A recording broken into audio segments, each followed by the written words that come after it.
Hey everyone, welcome to the channel. Thank you for your continued support. Today we're going to do an energy assessment based on the upcoming full moon in Capricorn. Yay! The full moon in Capricorn is happening July 13th, 2022, depending on where you are in the world. There are plenty of apps where you can get your GPS location and get the exact time. The one I use the most that's really helpful is DAF Moon, D-A-F-F Moon, and that's a free app that you can find in, your Android or your your Apple Store, whatever. Okay, so you can harness the energy within 5 days before and after. I mean, technically, it's whatever intention you put into it that really counts. It's just a good gauge, starting July 8th through the 18th. You got some time, so. For me, it's like if you're doing ritual, it's really dependent on the weather because I like to do mine outside. And this is a good time to charge your moon water and all that stuff. And get your whatever tools you need to have cleansed and charged. It's a good time for that too. Capricorn is very grounding energy. It is an earth sign, so. All right. So what this energy will do is it'll affect energies with a high aspect of Capricorn or Moon in Capricorn or Earth sign in someone's chart, whether it be your energy or energies you're attached to. So be mindful of that. It seems like this, and this is a supermoon, so it's extremely strong energy. This moon energy is an excellent time to harness speaking our soul truths, taking responsibility in our lives and the direction we are going. It is a good time to assess how we are using our energy to see where it's lacking and towards our greatest, most self-loving good, and to make adjustments where we need to shift towards more self-love and joy, right? Typically, this energy will affect those that are doing the opposite. And it will help you evaluate, whether or not you need to fully disconnect from that energy or just distance yourself, right? If it's kind of being invasive on your time and energy, So this is a good time to examine what needs to go and ending cycles and bringing things for true fulfillment and new beginnings for self. It's a good time to assess what makes you happy and a good time to shift perspective. Just remember, like attracts like. You want to manifest what you want, not what you don't want, right? Okay, so that's the energy we put out. That's what will come back. All right. So I'll go ahead and read from the book a little bit, just so we can learn a bit more about this full moon in Capricorn from the Moonlogy.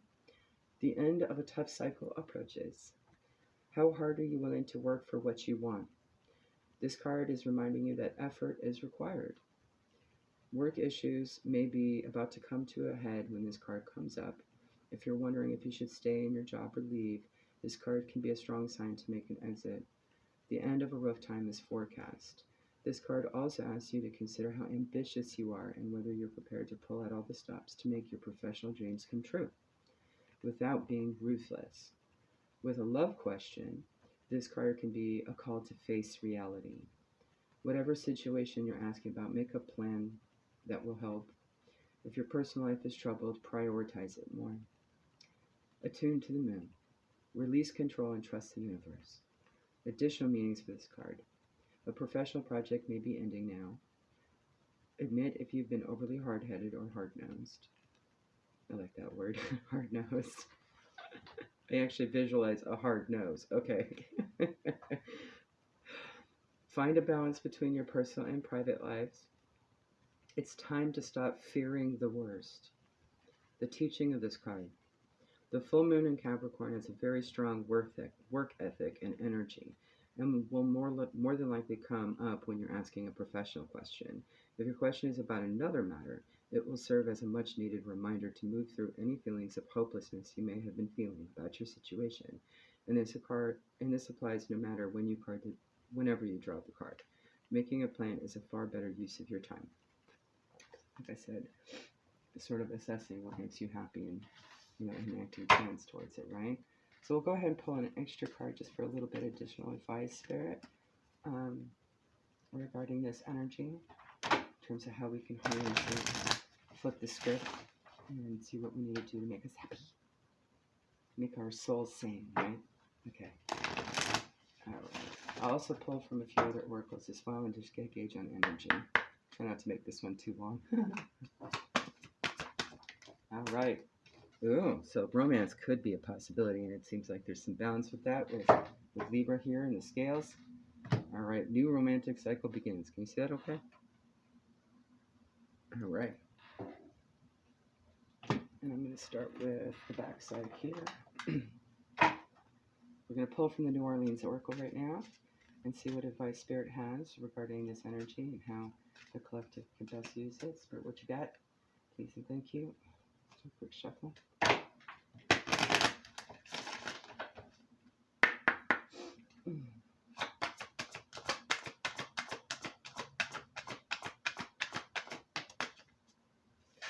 We have 21 learning.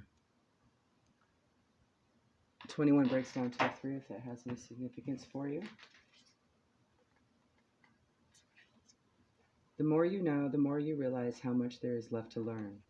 You are currently in a learning and growth cycle that will lead you in a direction you desire. During this time, you'll be more aware of patterns and synchronicities, especially within yourself. Although you might be tempted to tell yourself that you already know, there's a difference between understanding something on an intellectual level and understanding something on an emotional or intuitive one.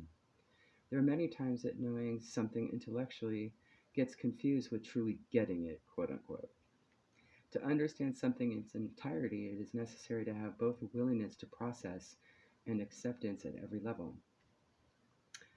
It is okay to feel like you are repeating certain experiences or emotions. It is through this process that you gain more clarity and healing. It is important to be patient with yourself and others during this process by stepping back and taking an objective approach when assessing all the different aspects of your life.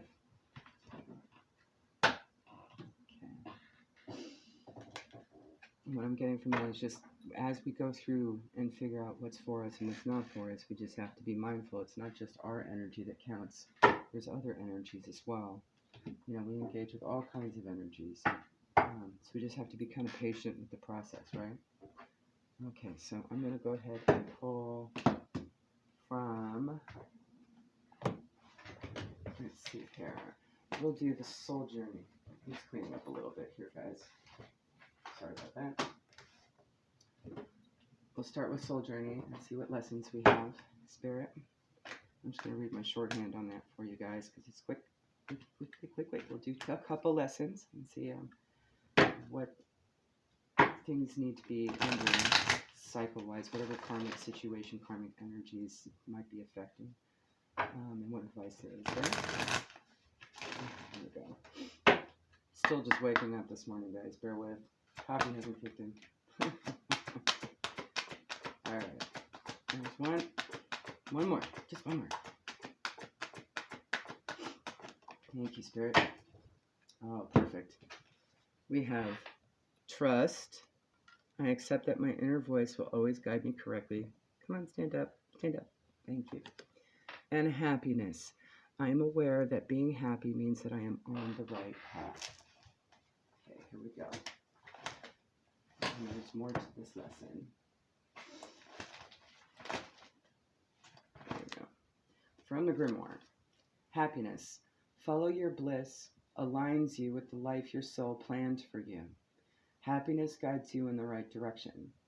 Live in your truth of what makes you happy. Remove anything that doesn't make you happy. Happiness comes from the frequency of love and allows light to shine for others as well. Because we lead by example, right? Trust. I accept that my inner voice will always guide me correctly. Your intuition is your guide through the tricky waters of this life. Tell the difference between ego talk and soul talk, and trust the soul. Sorry, my chicken scratch, guys. I was like, what is that, folk? Could be. Maybe folk might mean something to somebody. Okay. When you follow your inner voice and use discernment, decisions become easier. Your soul only wants the best for you, so trust it. Okay, and I'm going to pull from the Mermaids deck as well. I also wanted to kind of see what dark side we can focus on as well, what shadows need to be illuminated. And we'll pull out the Halloween deck for that. And the next deck those two seem to be pretty good paired together. First things first, we'll see what the mermaids have to say, right? Syrian brethren, what do you got for us? Thank you. And by serious, I mean the dog starsuit stuff, guys. All right, contemplation. All right.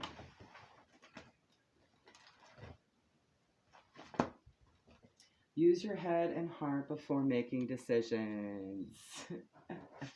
Perfect. Couldn't make this up, right? All right. Let's see. Here we've already done that deck. We've done that deck. And let's get some shadow aspects and see what advice. And I will read a little. Hopefully you can still hear me. I'm kind of leaning over. Here we go. Grabbing the book. Where's the other one? There we go. From the Halloween Oracle by Stacey DeMarco. Let's see what advice we got here, Spirit. Any shadow aspects, karmic energy, ending cycle type stuff that might clue us in as to what we could be focusing on and flipping the script of, right? Illuminating the dark. All right. We'll actually do two because I kind of like this type. So I can get more decks that really explain some shadow aspects better. We'll get there. I also need some good oracles for healing the wounded masculine energy. So I'm noticing that popping up more too. Let's see if we can get some guidance on stuff like that. All right, one more. Thank you, Spirit. We have invisibility, authenticity. Come on, focus. There you go. And we have the veil, the future. All right. That's also talking about intuition and trusting it. Okay. Invisibility, authenticity. Heart beating we sense, but do not see. They touch, we chill, they come unseen. You know that feeling you sometimes have that someone is watching you? You cannot see them, yet you have a distinct feeling that someone is there. All the hairs are up on the back of your neck. You think you see something in the corner of your eye, but when you turn, there is nothing to be seen but empty air.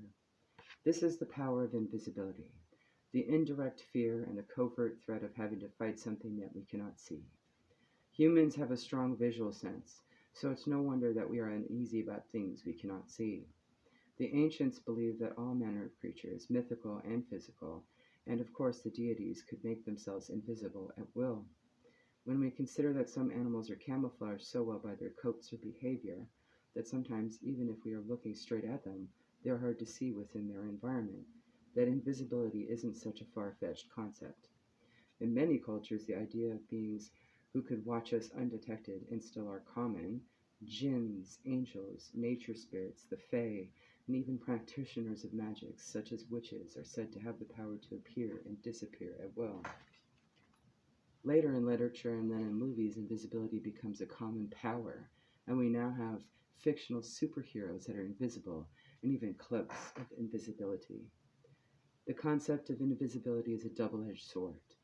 While it is a powerful tool to be able to gain information or to assist while no one sees, individuals using it are privy to information that may not be meant for them, and it may be taken out of context or unethically. It is a power of manipulation and easily abused. The idea of hiding away and not being seen is also a big part of the dark side of this concept. We are all born to shine our light out into the world and take our roles. Hiding our talents, not expressing our true selves, stealing others' ideas or work, and being someone else rather than your authentic self are all aspects to consider should this card appear in your reading. The veil, the future. This one's short. There is a misty curtain that divides us all, the veil that this night thins. Transparent the weave becomes, and the future no longer dims. The ancient Celts used to call the time of the longest night of the year Samhain, spelled Samhain, S-A-M-H-A-I-N, but Samhain. It's also pronounced a few other ways. Don't worry about that.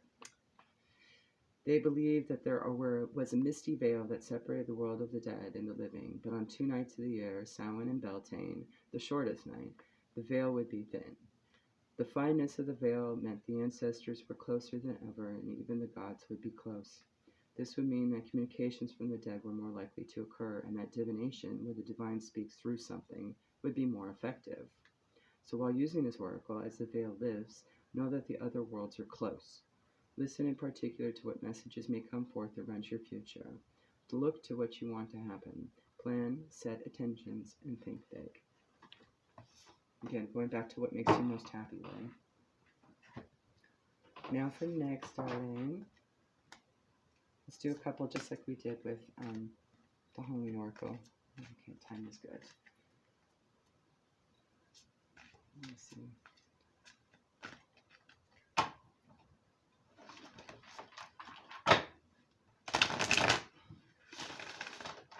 Oh, 15:55 on the clock, as I saw that. Just checking the time. Meaning something to somebody. Cards are about change. One is a new beginning. All right. Let's do 2. One more. Thank you.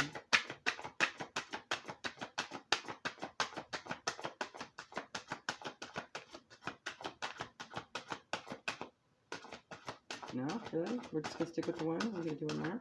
Alright, I guess it's just one, guys. Alright. We have, I'll get that close up for you. Number 6, High Priestess of Air.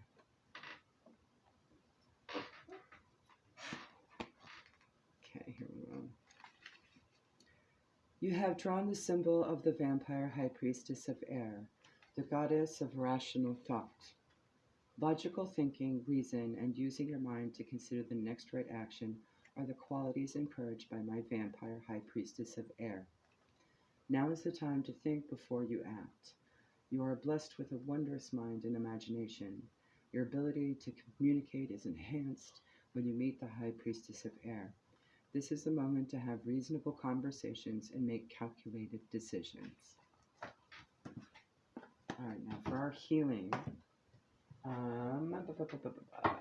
Actually, before we do that, we're just going to pull a few cards from the animal spirit guides and see what advice they have. And then we'll top it off with a little chakra healing, in case that is needed for somebody at this time. And this would be a good time to do it.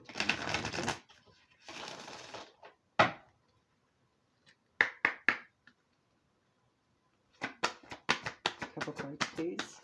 And the spirit guides, what do you have to say? Any advice that you got for us? Thank you. 1. All right. We have grouse. Express yourself through rhythm and movement by drumming and dancing. Okay, we can totally. There we go. And we have shark. Trust your instincts to discern the truth of the situation.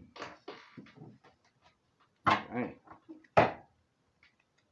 So we've got a little bit of earth animal there and water animal. Nice.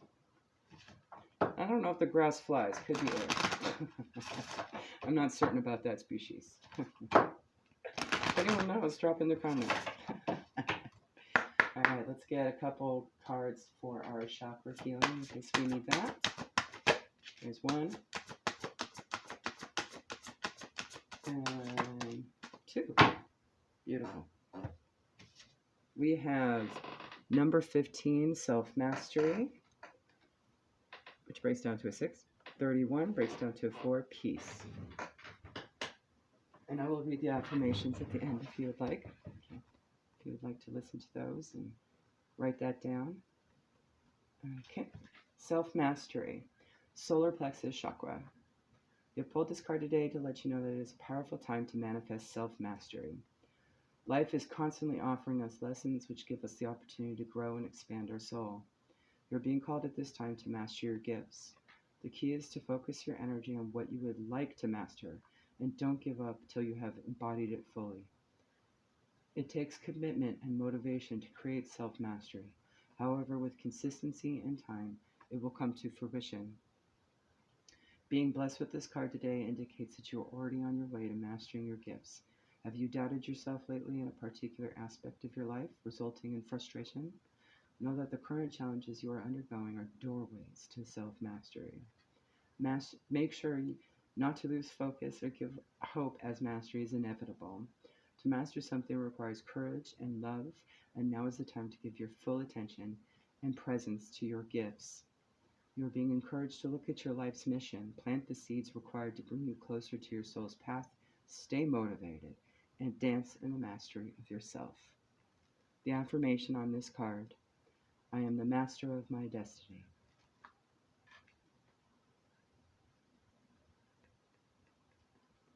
(31) Peace. Crown Chakra. You have called upon this card today to remind you that peace is available to you in each moment. Peace lives within you and surrounds you at all times, and you're encouraged to connect with the powerful healing vibration of your soul and the universe. Your life may have been feeling out of control and full of stress as of late. It is time to stop for a moment and recognize and deeply connect to the peace that lies within you. You may feel the urge to meditate or simply go somewhere in nature where you're able to sit by yourself to feel the peaceful energy that is being offered to you at this time. When you can stop and connect with this energy, it will invoke a deep process of cleansing and renewal, which will make you feel lighter, clearer, and more energized. Sitting with the peacefulness of your being will bring about deep healing on many levels. We are all striving to find peace in the world, and we don't realize that all the striving actually stops us from truly being in the energy of peace. It is now to stop and be in the peace that resonates in every cell of your being. If you have asked a specific question, this card is a sign that peace is present and is the answer. Feel the peace in your soul and bathe in its magical essence. The affirmation on this card: peace exists in each moment and within every cell of my being. Alright guys, there you have it. Hopefully that's helpful. It surely was for me, because I do need to refocus where I'm putting my energy, and I'd rather put towards good, output the good, because that's what's going to come back, right? There you go. Have a good one.